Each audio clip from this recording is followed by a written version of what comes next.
আমি কি এসপিভি টিকাটা দিয়ে ভুল করলাম? এসবি এসপিভি টিকা দিয়ে কি আমি অসুস্থ হয়ে পড়লো?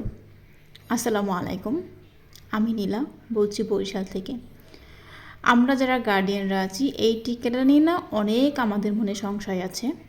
তো আজকের ভিডিওতে আমি দেখাবো, আপনার সাথে শেয়ার করবো যে আমার মনে কিন্তু সংশয় ছিল যে আমি কি এই এসপিভি টিকাটা আমার মেয়েকে দিব নাকি দিব না। তো আমি কিন্তু অনেক ইউটিউব ঘেটেছি, তারপরেও অনেকটা সমাধান পাইনি। কোথাও কোথাও দেখেছি অসুস্থ হয়ে পড়েছে, কোথাও কোথাও হয়েছে। তো চিন্তা করলাম মানে আজকে না ভিডিওটা বানিয়েই ফেলি। তো সকাল সকাল মেয়েকে নিয়ে আসলাম হলো টিকা দেওয়ার জন্য। তো আমি তো অনেক টেনশনে ছিলাম যে আমি কি মেয়েকে টিকাটা দেবো কি না। তো আলহামদুলিল্লাহ আমার মেয়ে টিকা দেওয়ার পরে একদম সুস্থ ছিল, সে কথা বলতেছিল, তার আল্লাহর মধ্যে কোনো সমস্যা হয়নি।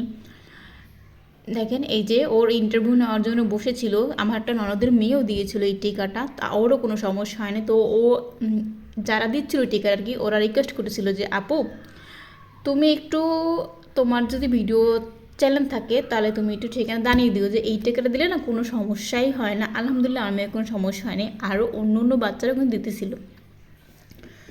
তো আমি একটু মেয়েকে ওইখানে রেখে দিয়েছিলাম যে দেখি কি অবস্থা হয়, অসুস্থ হয়ে পড়ে কি না। তো আলহামদুলিল্লাহ কিন্তু অসুস্থ হয়ে পড়েনি, ওর একটু গায়ে জ্বরও হয়নি, জাস্ট হালকা হালকা একটু ব্যথা ছিল। তো এই তো টিকা দেওয়ার পরে আমি আমার মেয়ে বেরিয়ে চলে আসলাম। আর আজকের আবহাওয়াটা যা ছিল না, জাস্ট অস্থির, মানে আকাশটা যেরকম ছকছকা ফকফকা, মানে একদম মন জোড়ানোর মতো আকাশ ছিল। তো যাই হোক, এদিকে আমি আমার মেয়ে কিন্তু টিকা দেওয়ার পরেই কিন্তু একটু যাচ্ছি হলো 99-এর দোকানে।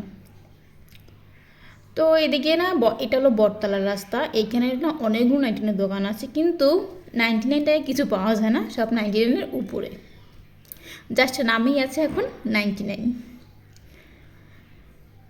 তো মূলত আমি এখানে যাচ্ছিলাম কিছু জার কেনার জন্য। কি জারগুলো কিনছি, কোনটা কিনবো সেটা আপনার সাথে পরে শেয়ার করব আমি আরেকটা ভিডিওতে। যদি দেখতে হয় তাহলে আমার আরেকটা ভিডিওতে আপনাদের সবাই দেখতে হবে। তো এই তো আমি প্রথমে দোকানে ঢুকে গিয়েছিলাম, এখানে দেখেন অনেকগুলো কিন্তু যে আমরা পাতাবাহার গাছগুলো বলি ওগুলো আছে। এগুলো কত করে জাস্ট আমি দাম জিজ্ঞেস করিনি, কারণ আমি এগুলো নিব না এর জন্য। আর আপনার সাথে ভিডিওটা শেয়ার করলাম এই কারণে যে আমার মতো অনেক আপুরা আছে যারা ঘর গুছাতে বা ঘর সাজাতে ভালোবাসে, অতএব যারা ম্যারিড তারা কিন্তু একটু বেশি ঘর সাজাতে বেশি ভালোবাসে। তো এখানে অনেক কিছু আছে, ফুল থেকে শুরু করে দেখেন অনেক সুন্দর সুন্দর ফুল ছিল, তারপরে ফুলের টব ছিল, তারপরে এই যে পাতাগুলো ছিল ঘর সাজানোর জন্য এগুলো ছিল। তো এগুলো আমার নেওয়ার ইচ্ছা ছিল, কিন্তু আমার বাজেটে ছিল না, হয়নি বলে নিতে পারিনি। তো এখানে কিন্তু অনেক ধরনের ফুল ছিল, উপরে তারপর ঝুলানো ঝাড় ফুলগুলো ওগুলোও ছিল, আপেল ছিল। আর এই তো দেখেন এইখানে কিন্তু অনেক স্টিক ছিল। আর এই যে ভিতরে ঢুকলাম, ভিতরে কিন্তু অনেক কিছু ছিল।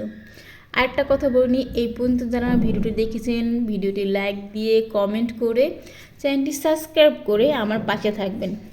তো দেখেন এইখানে কিন্তু ওই যে মগগুলো, এখন যে ভাইরাল যে মগগুলো সেগুলোও কিন্তু ছিল, পাতলা পাতলা যে মগগুলো হয় কালারফুল ডান্ডির ওগুলো ছিল। তারপরে দেখেন এখানে জগ ছিল, গ্লাস ছিল, অনেক সুন্দর সুন্দর জিনিস ছিল, যে পানির ছিল, তারপরে সার্ভিং ডিশগুলো এগুলো ছিল।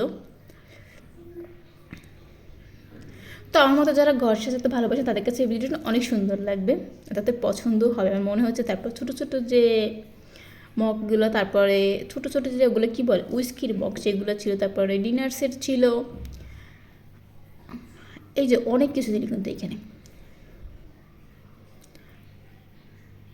এই যে সার্ভিং ডিশগুলো, কাপ ছিল, নাসিরের যে কাচের গ্লাস, তারপরে জার ছিল অনেকগুলো। তো আমি কিছু কিছু দাম দেখিয়ে দিচ্ছিলাম, এটা না 600 টাকা দাম ছিল। আমার কাছে মনে হলো এই জারটা ভালো, এটা না কাঠের মুখ না, এটা স্টিলের মুখ। এখন তো দেখা যায় যে কাঠের মুখগুলোই 500-550 টাকা দাম, আর এটা প্রত্যেকটার স্টিলের মানে এসএসের যে ঢাকনা সেটা ছিল। তারপরে এই যে এগুলো লবণ রাখার জার হিসেবে না অনেক ভালো।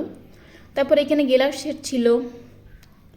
আর আমি এখানে যে সার্ভিং ডিশগুলো ছিল এগুলো না দাম রেট দেখে দিয়েছিলাম, মনে প্রথমে একটু কম ছিল, কিন্তু পরে আবার যখন দাম বেড়ে গেছে তখন আবার রেটটা আবার নতুন করে বসিয়ে নিয়েছে। আসলে না এখানকার সব ব্যবসায়ীরা এইটাই করে। তো আমি তো আমার পছন্দের জিনিসটা নিয়ে নিয়েছিলাম। আর এইখানে দেখেন কি সুন্দর সুন্দর ফ্রাই প্যানগুলোও ছিল। এই একটা ফ্রাই প্যান ছিল পিঙ্ক কালার, এটা হয়তো সম্ভবত মার্বেল কোটের। তারপর উপরে ছিল যে এই যে ভাইরাল যে মশলাদানিগুলো, এটা তো দেখি অনেকেরই রান্নাঘরে আছে, এটা কিন্তু ওইখানে পাওয়া যায়। আর এইখানে ছিল আপনার এসএসের কড়াই। আমি তো দাম শুনে পুরো আটাশ হয়ে গিয়েছিলাম, এটার দাম নাকি ছিল 2200 টাকা। তো আমি প্রথম মনে করেছিলাম মনে হয় 1000 টাকা, কিন্তু না শুনি, তারপর শুনি যে দেখি যে 2200 টাকা। তো আমার কেনার ইচ্ছেটাই পুরো চলে গিয়েছিল যে না বাবা থাক, 2200 টাকা দিয়ে আমার একটা কড়াই কেনার কোনো দরকার নেই। এটা মনে হয় একদম না, সরি 2050 টাকা ছিল, এটা মনে হয় যেন বেশি বিলাসিতা হয়ে যায়।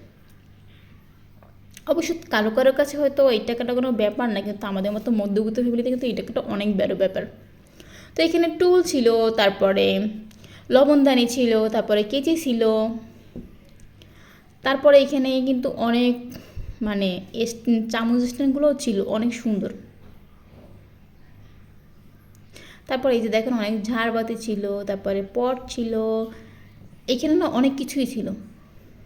আপনারা চাইলে এখানে দেখতে পারেন, এটা আমি ঠিকানাটা বলে দিচ্ছি, এটা হলো বটতলা, একদম মসজিদের পাশেই একটা দোকান। এখানে অনেক অনেক শোপিস ছিল। তো আজকে তো ভিডিওটা এই পর্যন্তই, আল্লাহ হাফেজ।